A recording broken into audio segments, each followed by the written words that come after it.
Sziasztok! Az alábbi videóban arról fogok beszélni, hogyan választ megfelelő monitort vizuális regény olvasáshoz, és hogyan tesz ebbé a retro játékok a modern monitoron. Én Józsi vagyok, kezdjük! Az első és legfontosabb szempont, hogy olyan monitort válasz, ami nem fárasztja a szemed. Másosorban el kell döntened, hogy főleg milyen játékokkal fogsz játszani, mert minden játékhoz tökéletesen illeszkedő monitor nincs, de a videóban elmondok egy olcsó tuti tippet, de előtte egy kis történelmi óra. A vizuális regények esetében 1996-tól 2008-ig a legelterjedtebb felbontása VGA volt, vagyis 640x480 pont, és a játék egy 4:3-as képarányú monitort várt el. A régi szép időben nem volt gond a játékok képarányával és felbontásával, mert a képcsöves monitorok többsége 4:3-as képarányú volt, és az alacsony felbontású tartalmak is jól néztek ki ilyen monitorokon. Amit nem mondhatunk el az LCD monitorokról. Persze a későbbiekben megjelentek a nagyobb felbontású vizuális regények is, és kb. 2014 és 2020 között főleg a 16:9-es képarányú 1280x720-as felbontású játékok domináltak, és csak lassan kezdtek el terjedni a Full HD felbontású vizuális regények. Miért fontos ez? Azért, mert ajánlott olyan monitort válaszolni, aminek a felbontása illik azokhoz a vizuális regényekhez, amelyekkel a legtöbbet játszol. A képcsős monitorok általában kiesnek, nagyobb fárasztják a szemet és sokat fogyasztanak, ezért ha csak nem vagy nagyon retro fanatikus, akkor érdemes más alternatíva után nézni. És itt jönnek be a képbe a régebbi 5:4-es képarányú LCD monitorok, amelyeknek 1280x1024-es felbontása van. Ez azért fontos, mert ha modern gépen játszunk Windows 10 és bekapcsoljuk a GPU méretezést, méretarany megtartásával opciót, akkor a 640x480-as felbontású képet nem a teljes képernyőre fogja széthúzni a monitor, hanem 1280x960-as felbontása, alul és felül fekete síkot hagyva a monitoron, így nem fognak a képernyőn eltorzulni a karakterek. Viszont a kontúrvonalak elmosódnak, a kép homályos lesz a felskálázó algoritmus miatt. És itt jön be a képbe az ingyenes MagPie nevű program, amivel pixel art játékok esetében integer scaling, más anime stílusú játékok esetében az Anime 4K vagy az ECNet skálázási módszer lehet a segítségünkre. Felmerülhet a kérdés, hogyha az előző videóban a környezetvédelemről beszéltem, és megpróbáltam lebeszélni az energiazabáló videókártyákról, akkor most mégis miért ajánlok ilyen módszereket? Akkor mégiscsak kell erős vagy modern videókártya? A válasz az, hogy nem feltétlenül kell. Egyedül az Anime 4K skálázási opcióhoz kellhet dedikált vagy erősebb integrált videókártya, integrált Intel-grafika esetében meg az Anime 4K skálázás helyett alkalmazhatjuk az eScene skálázási opciót, ami majdnem ugyanolyan képminőséget nyújt, mint az Anime 4K, viszont sokkal kevésbé erőforrás igényes. Az integer scalinghez megint csak nem kell nagy számítási teljesítmény, hiszen csak egy egész számmal lesznek megszorozva a játék pixelei. Természetesen a MagPie-on kívül vannak más alternatívák is, ilyen a fizetős lossless scaling, de ez nem támogatja az eScene-net skálázási lehetőséget, csak az Anime 4K-t és az integer scalinget, vagyis a MagPie ingyen jobb választás nekünk vizuális regényolvasóknak.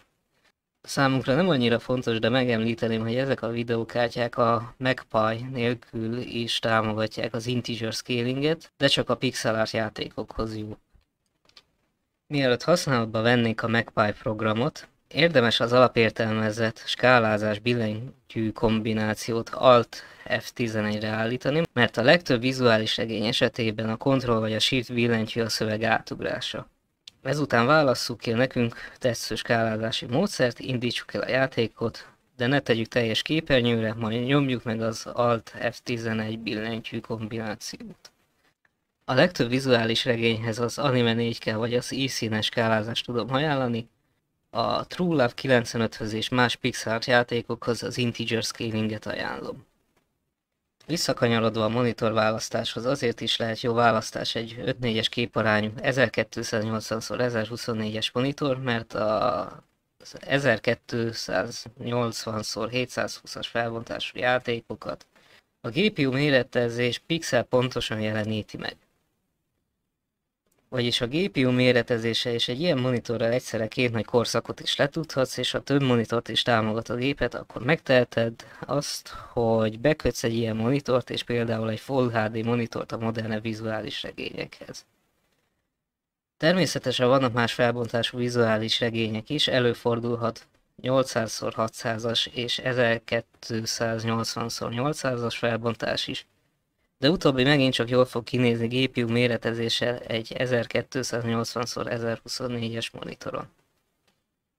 Oké, legyen egy 5:4-es képarányú 1280x1024-es felbontású monitor, de mekkora legyen és milyen?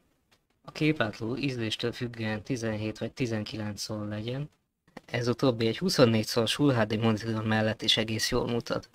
És fontos, hogy a monitornak legyen DVI csatlakozója, a GPU méretezés a legtöbb esetben ezzel működik megfelelően.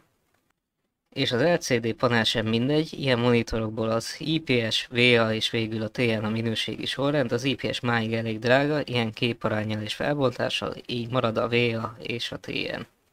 A VA panel egy jó kompromisszum, jó színeket és jó betekintési szöget kínál. Természetesen egy Full HD monitoron is lehet integer scaling mellett 640x480-as felbontású játékokat futtatni azzal a kompromisszummal, hogy mivel a felbontások nem egymásnak egész számú többszörösei, így a játékot egy fekete keret veszi majd körbe.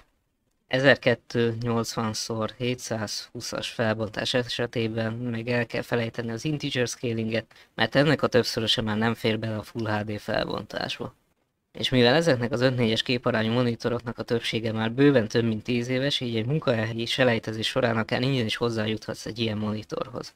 Viszont Windows XP és Windows 98 esetében nincs GPU méretezés, így ilyen retro gamer gép esetében vagy nem teljes képernyős módban futtatod a játékot, ha van rá mód, vagy 4:3-as monitor kell szerezned azért, hogy ne legyen megnyújtva a kép teljes képernyős játék közben.